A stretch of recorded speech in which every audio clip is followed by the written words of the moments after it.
ओम गण गणपते नमः। वक्रतुंड महाकाय सूर्यकोटि समप्रभा निर्विघ्नं कुरु मे देव सर्वकार्येषु सर्वदा। बोलिए गणेश जी महाराज की जय। आप सब भी कमेंट में गणेश भगवान की जय अवश्य लिखिएगा। आइए आज के वीडियो में हम विघ्नराज संकष्टी चतुर्थी की व्रत कथा का श्रवण करेंगे। विघ्नराज संकष्टी चतुर्थी को संकटा चौथ के नाम से भी जाना जाता है। इस व्रत में भगवान गणेश जी की विधि विधान से पूजा अर्चना की जाती है। उसके बाद संकष्टी चतुर्थी की व्रत कथा का श्रवण किया जाता है। यह व्रत अश्विन मास की कृष्ण चतुर्थी के चतुर्थी तिथि के दिन रखा जाता है।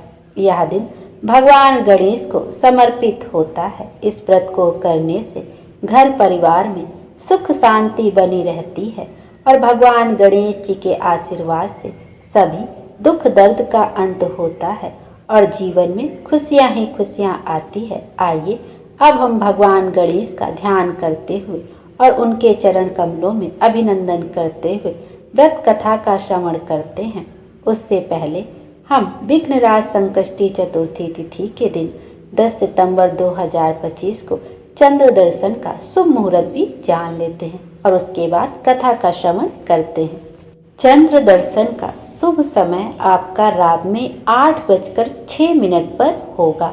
संकष्टी चतुर्थी के व्रत में चंद्रमा की पूजा का विशेष महत्व होता है। इस दिन चंद्रमा को अर्घ्य देने के बाद ही व्रत का पारण किया जाता है। तो चंद्र दर्शन का आपका जो शुभ मुहूर्त है वो रात में 8:06 पर होगा।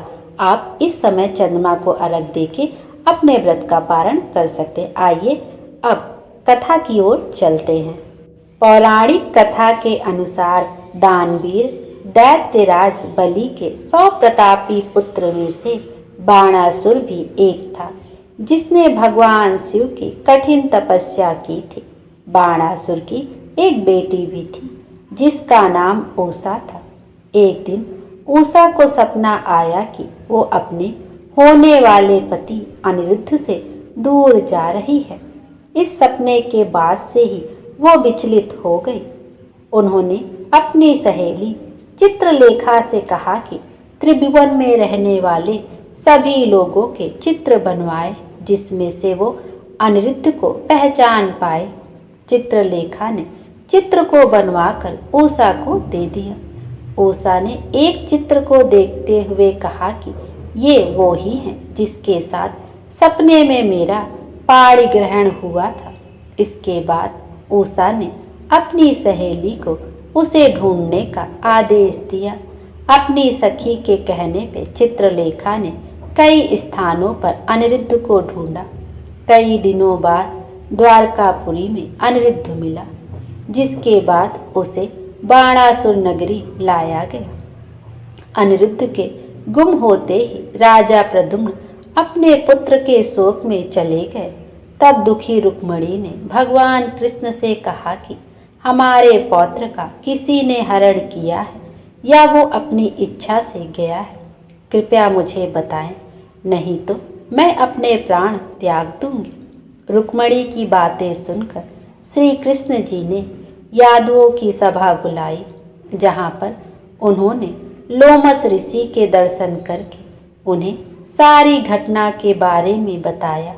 तब लोमस मुनि ने कृष्ण जी को बताया कि बाणासुर नगरी की उषा नामक एक कन्या की सहेली चित्रलेखा ने आपके पौत्र का अपहरण किया है, जो बाणासुर के महल में ही है। इसी के आगे उन्होंने कहा कि आप अश्विन मास में आने वाली कृष्ण पक्ष की चतुर्थी तिथि का व्रत कीजिए, अनुष्ठान कीजिए। इस व्रत को करने से आपका पौत्र वापस आ जाएगा। श्री कृष्ण जी ने विघ्नराज संकष्टी चतुर्थी का व्रत रखा और विधि पूर्वक भगवान गणेश की पूजा अर्चना की और उनकी कथा का श्रवण किया।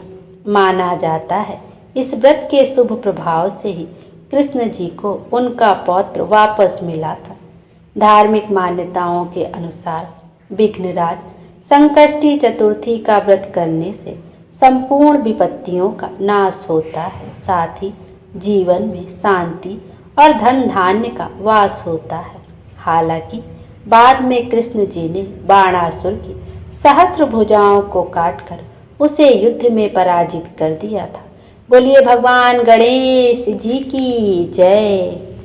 ओम गण गणपते नमः। आइए अब संकष्टी चतुर्थी की एक अन्य व्रत कथा का भी श्रवण करते हैं। एक समय की बात है, भगवान विष्णु का विवाह लक्ष्मी जी के साथ निश्चित हो गया। विवाह की तैयारी होने लगी। सभी देवताओं को निमंत्रण भेजे गए, परंतु गणेश जी को निमंत्रण नहीं दिया। कारण जो भी रहा हो, अब भगवान विष्णु की बारात जाने का समय आ गया। सभी देवता अपनी पत्नियों के साथ विवाह समारोह में आए। उन सब ने देखा जी गणेश जी कहीं दिखाई नहीं दे रहे हैं। तब वे आपस में चर्चा करने लगे कि क्या गणेश जी को न्योता नहीं गया है या स्वयं गणेश जी ही नहीं आए। सभी को इस बात पर आश्चर्य होने लगा। तभी सबने विचार किया कि विष्णु भगवान से ही इसका कारण पूछा जाए। विष्णु भगवान से पूछने पर उन्होंने कहा कि हमने गणेश जी के पिता भोलेनाथ महादेव को न्योता भेजा है। यदि गणेश जी अपने पिता के साथ आना चाहते हैं तो आ जाते, अलग से न्योता देने की कोई आवश्यकता भी नहीं थी।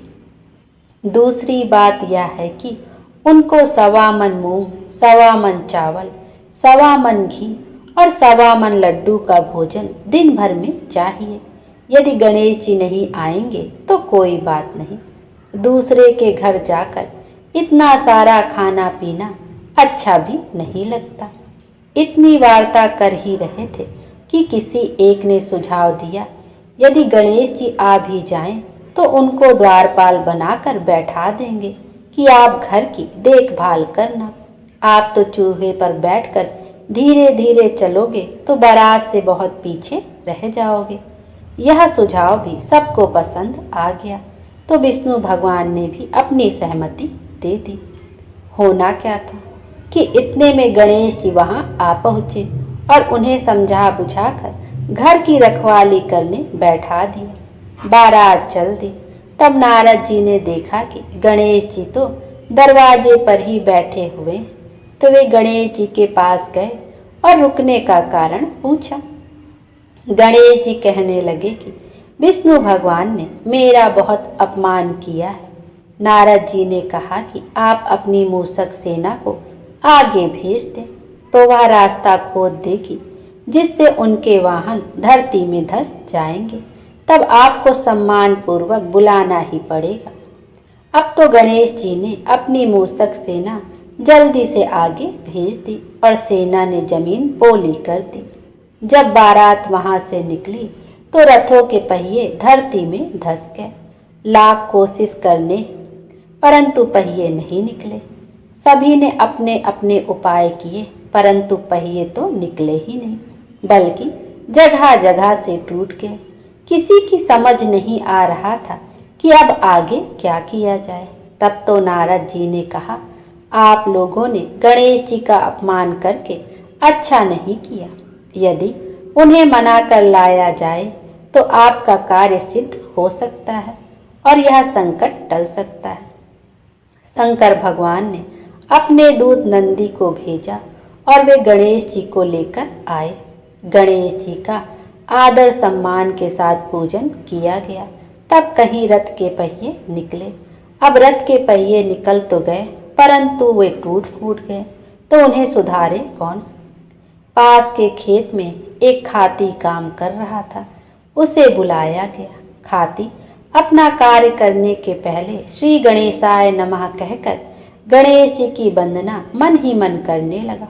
देखते ही देखते खाती ने सभी पहियों को ठीक कर दिया।